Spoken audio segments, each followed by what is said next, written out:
Chapter 6. Calculating damages.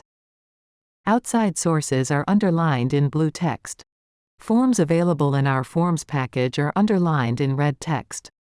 Links to each are below this video. The two most important components of a legal case are liability and damages. Liability plus damages equals legal case. This chapter addresses damages. Damages are ranked in the following order from highest to lowest, similar to your tax return.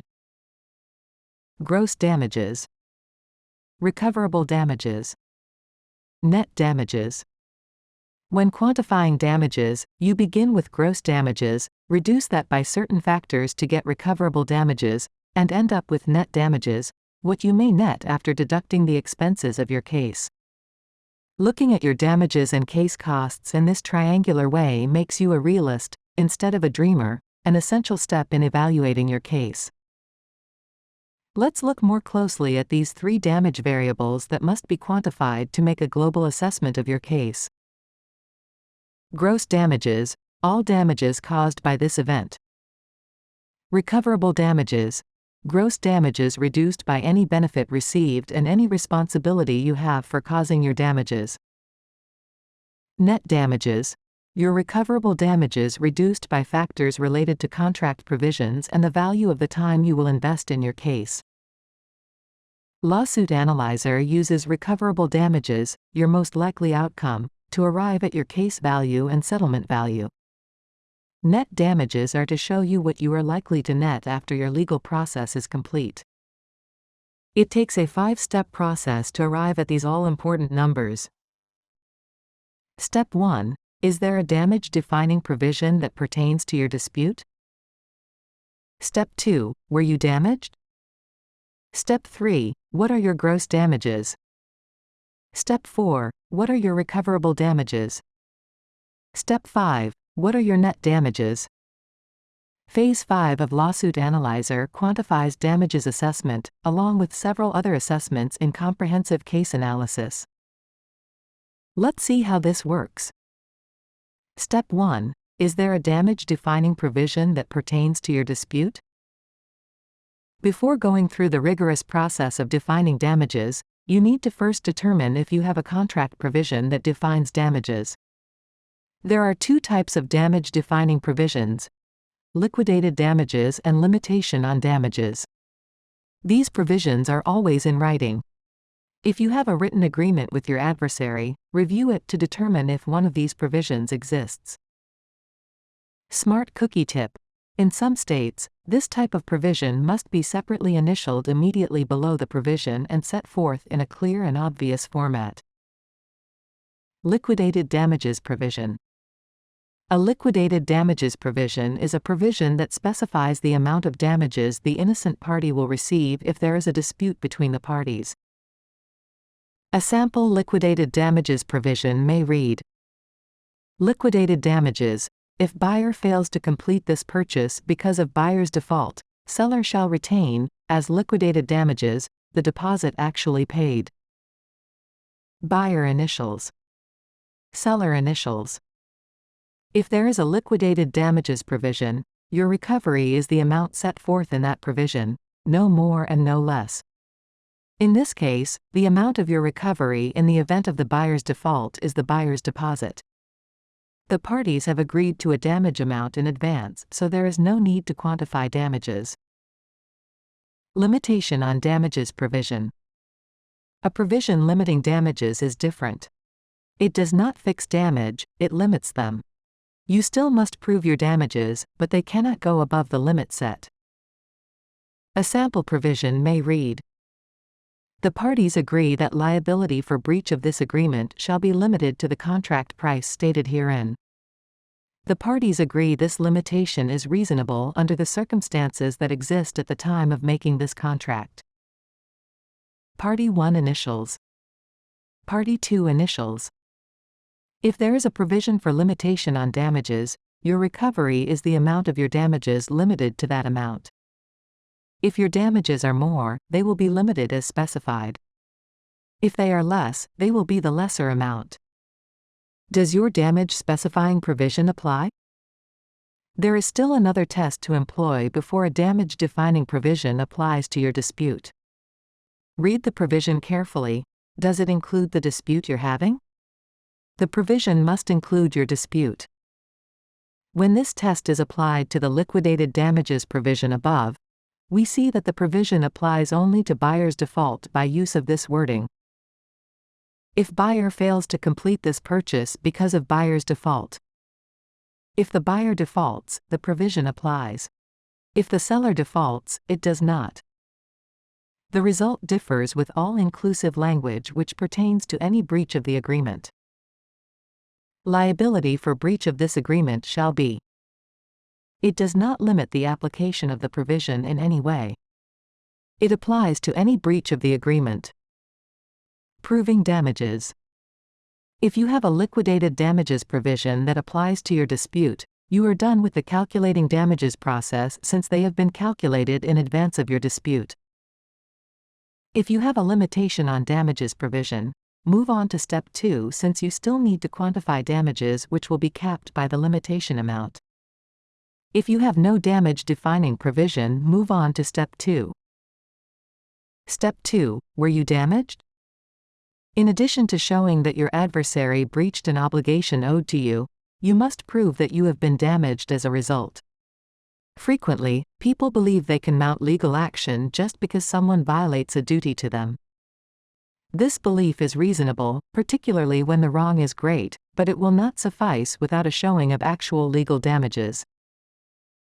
No actual damages equals no responsibility. Legal responsibility only comes about if you have been legally damaged, if you have lost something tangible as a result of the conduct. If someone breaches an obligation to you, but you are not legally damaged, there are no actual damages, nor is there responsibility or liability.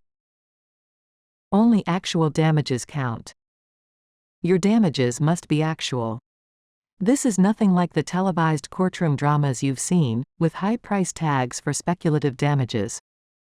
This is real life, not a television show. Many people feel they have suffered huge, immeasurable damages, i.e., pain and suffering or emotional distress. They feel that when someone does them harm, that person should pay a price equal to the wrong that was done. That is not the way damages are counted. Except for punitive damages, which are rarely awarded, the amount of damages has nothing to do with the wrongfulness of the conduct. It is measured by the amount of loss you suffered directly from this incident expressed as a dollar amount. Smart cookie tip. A physical injury is a loss that is quantified as a dollar amount that relates to that type of injury. There are charts that attempt to approximate these amounts. So, it is essential for you to have clearly defined damages, legally referred to as actual damages. If in doubt, exclude the item.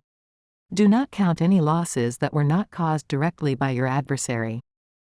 This is not the time to toss in all the claims for damages you feel you should receive. A good standard to follow is to include an item if you paid for it or lost it as a direct result of your adversary's action. Don't think you are done with damage assessment once you pinpoint your damages. It is just the beginning. What lies ahead is to define gross damages, recoverable damages, and net damages. An example of damages. A contractor tells his client he has built custom homes like the design his client wants. When the job nears completion, the client discovers that the contractor has not built any other custom homes. At that point, she stops paying his bill. But the contractor's construction is adequate and in line with the industry standard for custom homes. Thus, although the contractor misrepresented his background, his misrepresentation did not cause the client any damage. Here, the client cannot justify her failure to pay the bill based on a misrepresentation by the contractor. The client cannot prove resulting damage. If your case is based on a contract with your foe, including an oral one, your damages will be what you would have gained if the contract had not been violated. If your dispute is not based on a contract, your damages will be the cost of what you paid or lost. The law attempts to restore you to where you were before this incident occurred. If, however, the value of the home is diminished because of the misrepresentation, for instance, the builder claimed he was known for building certain models that were more valuable because of the association of his name, and this was not true, there may be actual damages. Step 3. What are your gross damages?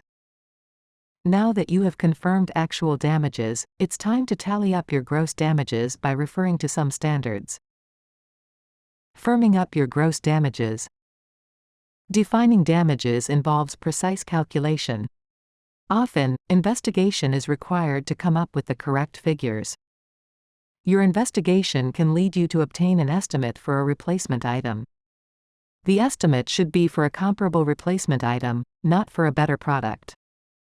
For instance, your next-door neighbor drives over your flower box and you need to replace it. You replace it with a designer brick garden box that costs 5 times what the flower box would have cost.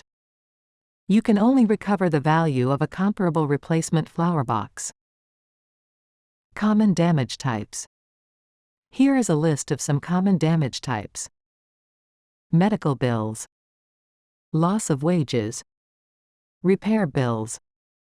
Replacement cost. Refund of the price paid. Difference in value between item purchased and the price paid. Lost profits, only if definite and your faux new breach would cause it. Expenses of holding a property for a defaulting buyer. This list is not all-inclusive but should give you a good idea of what to count as gross damages. Pain and suffering damages.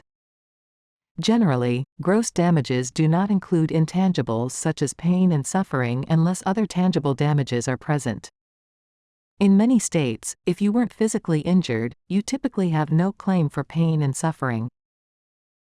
If you do have this claim, valuing pain and suffering can be tricky. Some tie the valuation to the amount of your medical bills. Some say 2 to 3 times your medical bills is adequate compensation. There are charts for others. Future damages. Some damages may continue into the future. For instance, you may face future medical bills for a personal injury. Obtain your best estimate of how much these future bills will be. If you are claiming that an employee stole your clients, you will suffer a loss of income for some time. This too will have to be projected out to encompass future loss. Smart cookie tip. Limit a future loss to a reasonable period of time. The law is only willing to compensate you for enough time to recover from your injury or loss. Add these amounts to your present damages. You don't need to be an economist, but you can come close by careful analysis and investigation. A gross damages example. You were involved in a collision that was not your fault. Because of the accident, you miss a meeting with a client. You lose your job 4 months later and are out of work for 4 months before you get another job. Your loss of wages is considered remote and is not recoverable unless you can prove that the loss of your job occurred primarily because you missed the meeting with your client when you were involved in the accident. Your damages must also be fixed and certain and not projected too far into the future.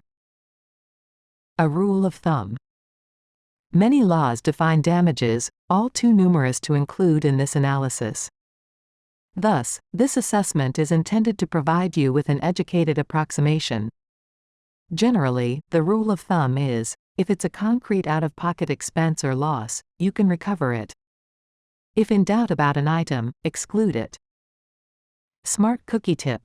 If you want to define your damages more precisely, a consultation with a local attorney or research online or at your local law library may be warranted. Step 4. What are your recoverable damages? Recoverable damages are gross damages less those which the law defines as unrecoverable. This is a mouthful, so let's make it easy. Once you have quantified your gross damages, a reduction is in order if you received a substantial benefit or were a partial cause of your own damages. This formula doesn't encompass everything but is close. Gross damages minus benefit, fault equals recoverable damages. Lawsuit Analyzer addresses these issues by asking, did you receive a substantial benefit from the situation? Were you a cause of the situation that caused your damages? Did you receive a substantial benefit from the situation? You need to deduct any benefit you received from your gross damages. For instance, you hired someone to make products for $13,000. Some of them passed your inspection, many did not. You can't claim $13,000 in damages. The value of the correct items, a substantial benefit, must be deducted from the $13,000 to ascertain recoverable damages. An example: you hired a computer consultant to upgrade your system. By the time you were done, you had paid $12,000. You hired an expert who said $5,000 of the equipment was unnecessary to get what you wanted. The $12,000 you paid must be offset by the benefit you received, which was a $7,000 computer system upgrade, leaving you with damages of $5,000. The $5,000 of unnecessary equipment should be given to your opponent once she pays the $5,000. Were you a cause of the situation that caused your damages? A person is not automatically liable for failing to complete an obligation or for any other wrong. He is liable only if his conduct was the cause of your damages. If it was not, your opponent is not liable. If you were a partial cause of the situation that caused your damage, you need to apportion your fault by reducing your damages by the percentage you contributed to your damages. Examples of recoverable damages: a car hit you while riding your bike across the street where there was no crosswalk. Your damages are many. The driver was inattentive, but you were also at fault since you crossed mid-block. Your damages should be reduced by the percentage that you contributed to the accident. You were snow skiing at Lake Tahoe listening to your favorite tunes. An out-of-control skier yelled "Watch out" before colliding with you, breaking your leg. You would have heard his warning and probably moved out of his path if you hadn't been absorbed in your tunes. You should probably apportion 1/3 of fault to yourself, reducing your damages by 1/3. Determining percentage of fault is pretty much guesswork, but this is how it is done even in the courtroom. You weren't the primary cause, but you did contribute by not being alert. Gross damages minus benefit, fault equals recoverable damages. Now you have your recoverable damages, which is your gross damages reduced by any benefit you received and/or by your having contributed to your own damages. Your recoverable damages is the number used to determine case value, settlement value, and net damages. Smart cookie tip: settlement value, which is determined by Lawsuit Analyzer, is determined by multiplying your recoverable damages by the feasibility rating received from Lawsuit Analyzer. Step 5. What are your net damages? Net damages equals recoverable damages reduced by fact. Behind the scenes, your net damages are estimated by Lawsuit Analyzer based on many factors. Acronym. Forum. The specific forum where your dispute will be heard. Attorney. Whether you plan to hire an attorney. Contract. Whether you have a written contract providing for mediation, arbitration, or attorney fees to the prevailing party. Time. The amount of time you will spend on your case. It's important to estimate net damages to give you a realistic look ahead to the end of your dispute. Will it all be worth it to end up with your net damages?